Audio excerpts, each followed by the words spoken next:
Good morning, everybody. It is August 7th this morning. It's around 6:30 in the morning. It's a cool 10 degrees out here. I'm not used to this temperature because it's been pretty hot lately. So I thought I would do a video on why we bought the 645 headers. So we normally run these 50-foot air flexes. These are 2019 models. I believe someone might have a 2020 as well. There's no difference between a 2020 and a 2019, but they did make some changes, I believe, in 2021 and then all the way up from there. So the main reason we bought these 645s, and I should note that this John Deere header on the end here is not a 645. The 645 is over there. They're just finishing up some of the work on it. This is the 745 with the 4 hockey sticks. Remember when I said in the last video, 6 is the series, 45 is the length. So we picked up a bunch of 645s. And the difference is, I'll just give you a quick little refresher, is the difference is on a 645 from a 745 header is there's only 3 hockey sticks, where this one has 4. The P-auger is massive on a 745. It's actually too big. It's actually a con as well. But the main factor is it goes right to the end of the header versus the 645 stops right here. And then all your canola and mustard just bunches up right there.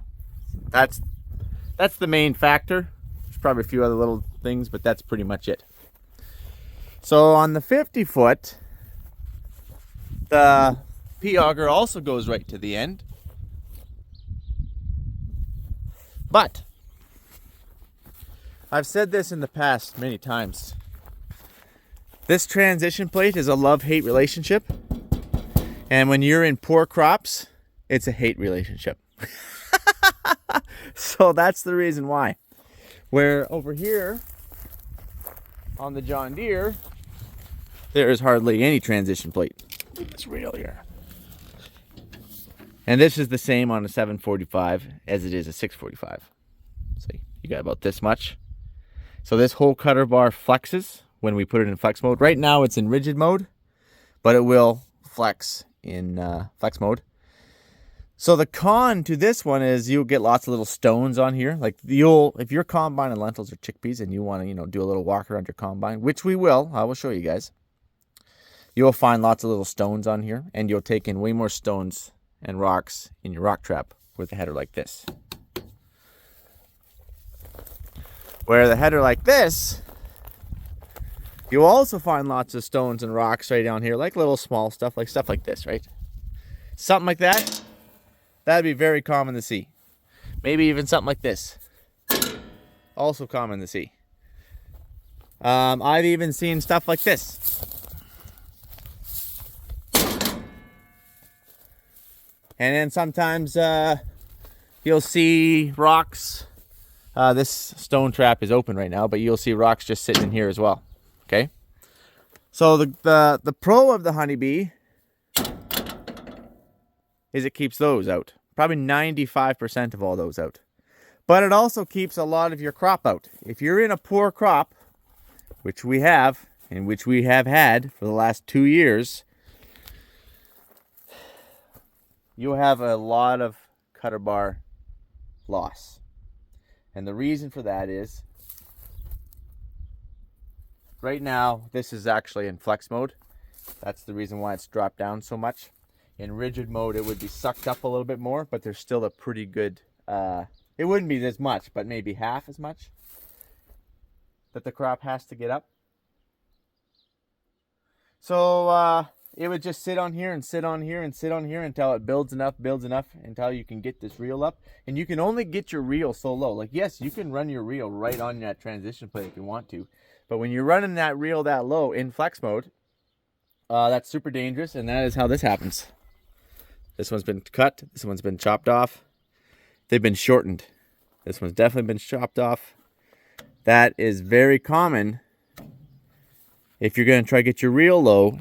And you have to get your reel low when you're combining lentils and chickpeas that are a poor crop.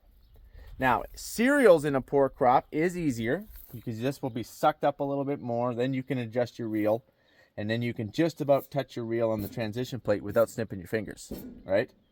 Because once you're in rigid, it's pretty hard to snip your fingers off in rigid.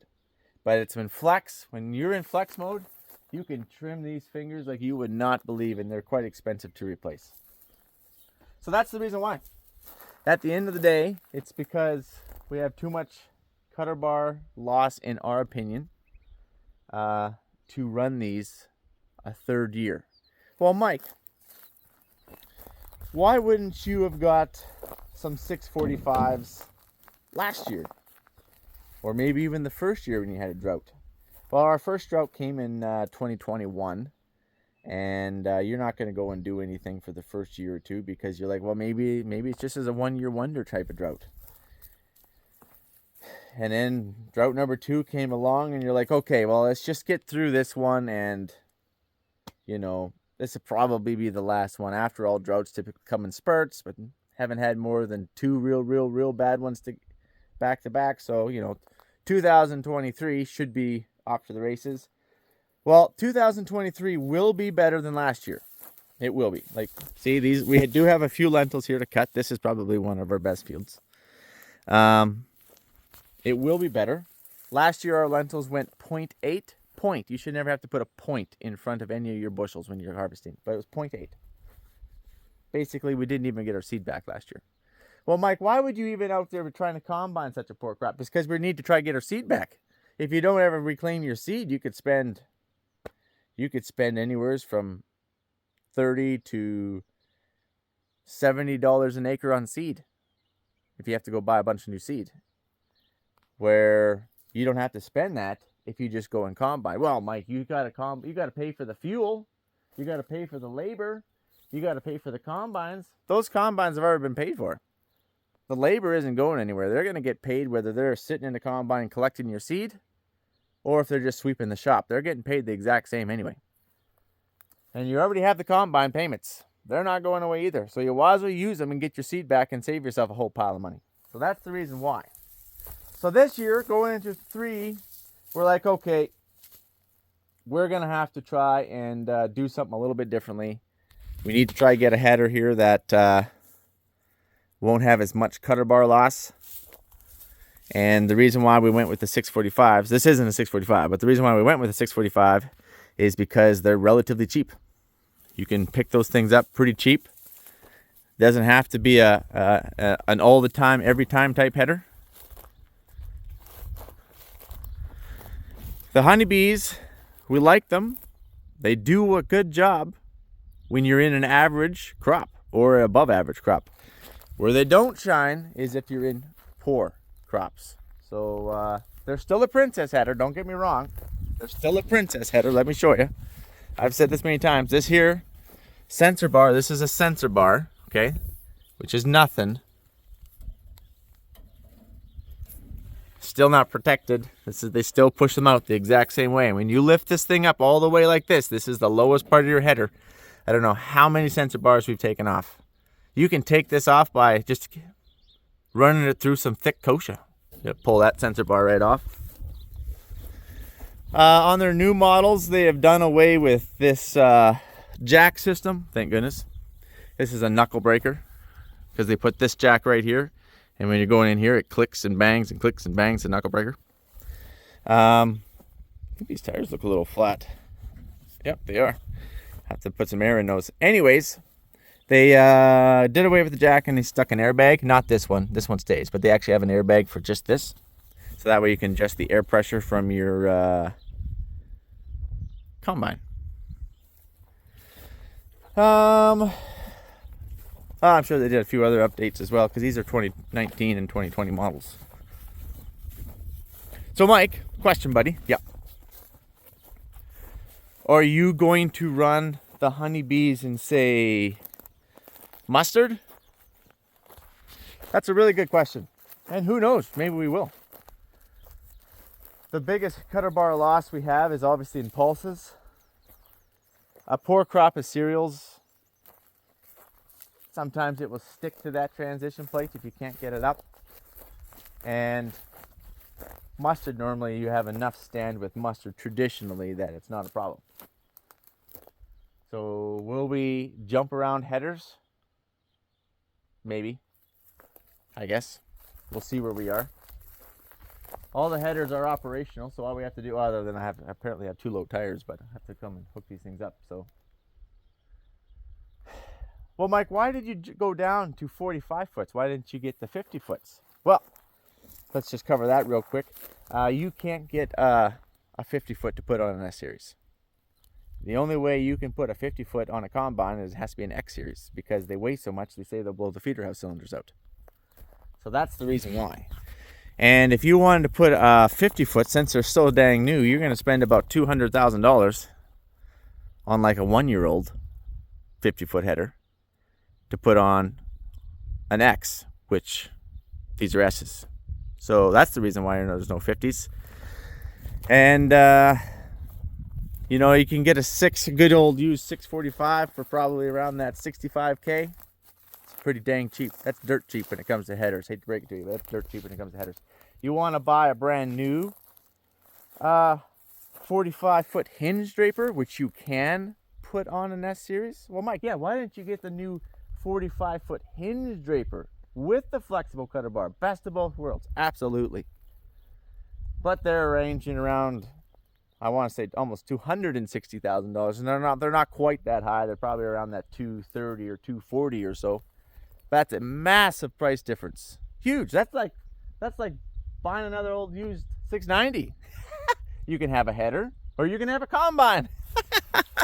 I do not like spending that kind of money. So, yeah, that's the reason why. All right, guys. I think I pretty much covered everything. That's it in a nutshell. We still have the honeybees kicking around here. I don't believe they're going to go anywhere. But they're definitely not going to get used a whole lot this year just due to the crop.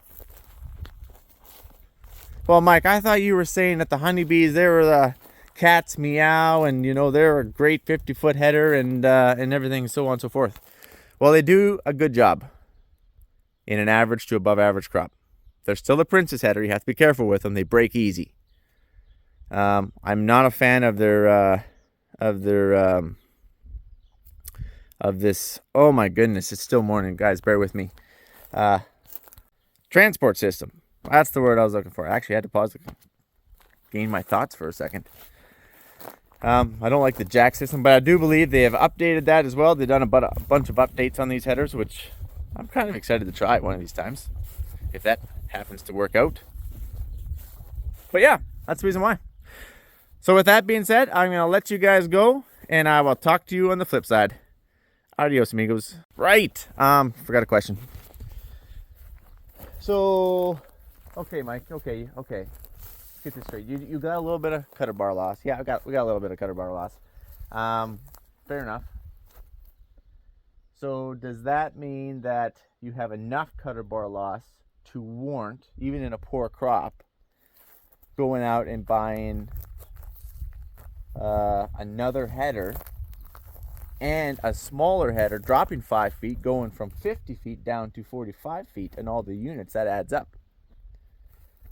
And the simple question to that is, I believe so.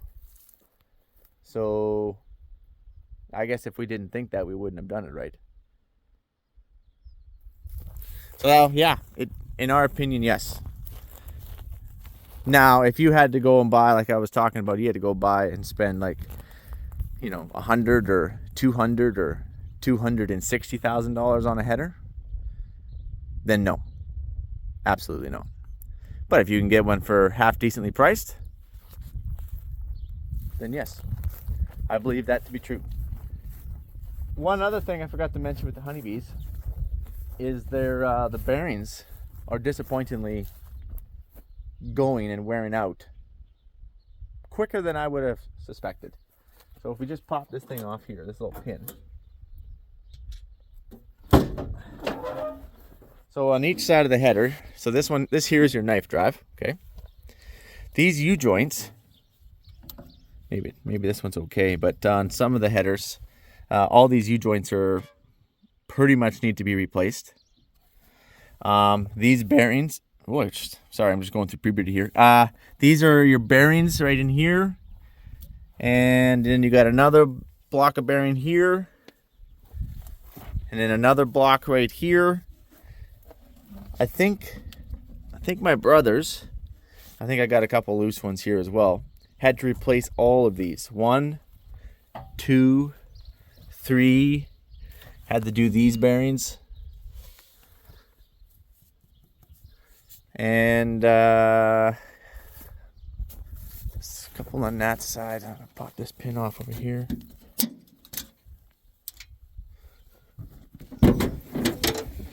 Oh yeah. Yeah, and then you got 4, 5, 6. And then he definitely had to do these shafts. So this one's a little loose. So like these things you got to grease all the time, and we grease these things like maniacs, but they do wear out prematurely in my opinion, because each one of these puppies is nearing $1,000 a pop.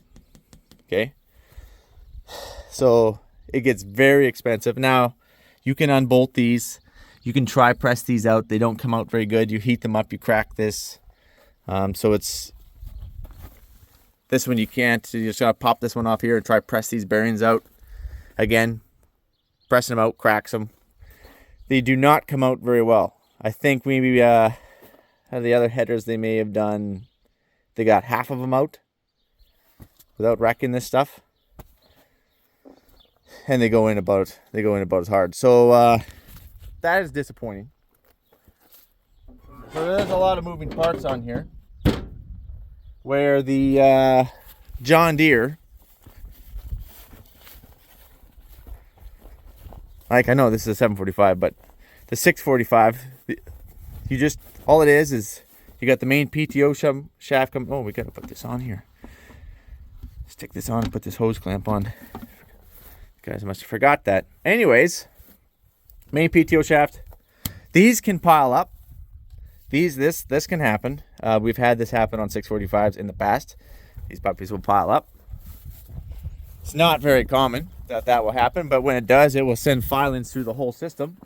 Can't remember, I think it might even, it just stays in your header if it goes through the combine as well, but it's not fun. The cons to the John Deere's here is you have, so on the Honeybees, it's just all one big canvas. Now, I'm not saying that's a great thing either, but on the John Deere, you have them split in two. So you actually got 1, 2, 3, 4. There is roller sensors in here, your canvas sensors. And if you pull these things on header trailers down gravel, and if you go too fast, they can get some little rocks and they get underneath there. And then when you pick them up, the rock will take the sensor out when you kick it in. That has happened. And there is no joiners in these canvases at all. No joiners. So you got to pull the whole cutter bar off to get into these canvases. You can pull the roller off. That way you can pull the whole canvas out. One canvas is like $6,500. I guess the Honeybee canvases would be quite expensive as well. But let's be honest, the John Deere is probably going to carry a premium because it's coming from John Deere. They're going to want a little more markup on that, pretty much. Pretty sure of that. So that has happened. Also, I do believe the 645s only have one belt drive canvas. These have 2, which I mean, so this is a 7, so there would be one underneath here. It would ride in a pulley. That way it stays on track. There'll be one here and one there. I believe the 645 is just one belt, like just, and then it can actually pop off sometimes. And if it pops off, if it ever comes out of alignment, your canvas will slide down and it will cut through this tensioner bar. See, this is how it should be, but if it ever popped off and slid down, that canvas would just wear on this until it cut it in half. Okay? Ask me how I know. So, nothing out there is perfect. But if we're going to talk in terms of, you know, like this header, this is a 745, this is a 2019. That's a 2019. So this is comparing apples to apples here when it comes to age and durability and maintenance costs. This is apples to apples. The 645s or 2017s. And you would still put less money in unless you blew one of these. Unless one of these puppies popped on you. Which again, I think we've ever only had one go out of all of our headers. But when it did, it was expensive. But this will last longer for cheaper maintenance than this will. Well, Mike, you've got like 5,000 acres or 6,000 acres a year on these puppies. Yeah, but we did the exact same with those, right? I've never replaced the bearing on a John Deere header. There's really not much for bearings to go. We have replaced those roller sensors. The sensor itself is like probably 150 bucks. It's just a big job to get to the sensor. But these are proven to be high maintenance with these bearings going. So, and you don't want bearings to go during harvest, you guys, because it causes fires. Holy crap, I'm burning up way too much of your guys' time. I just saw how long this video is. You guys have yourself a good one. I'll catch you on the flipper. Adios, amigos.